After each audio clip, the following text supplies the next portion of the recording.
अस्सलाम वालेकुम नाज़रीन, बदिन न्यूज़ अगर मां यहाँ खे कल होड़ो ख़बर शाम को नज़ी कड़े गहर मां प्यार जो परणो कंदड़ जोड़ो तहफ़्फ़ुज़ लाइ कड़े गहर प्रेस क्लब पहुंची वियो। प्यार जो परणो कंदड़ जोड़ो दर बदर जान के ख़तरो आहे, तहफ़्फ़ुज़ फ्राहम कयो वञे। घारो वासी सागर महेश्वरी कराची जीली मार्केट जी नारी सुनीता सां प्यार जो परणो करण बाद दर बदर वारी ज़िंदगी गुज़ारण ते मजबूर।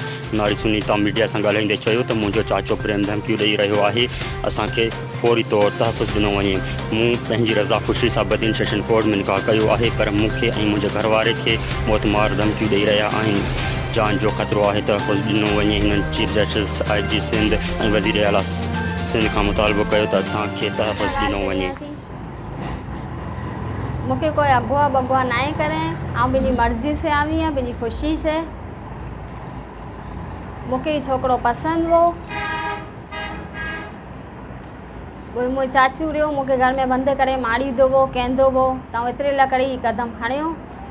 बदिन जे कोर्ट में आउं या क्यों या न मुझे मुड़स के न मुझे ससुराल वाले की केर भी की नथो करे सके। असां पंहिंजी ज़िंदगी में ख़ुशि आहियूं। मुझे चाचू जो ना प्रेम उनमें असांखे ख़तरो लगे तो। असांखे हाणे पंहिंजी ज़िंदगी में जीअण ॾियनि। असां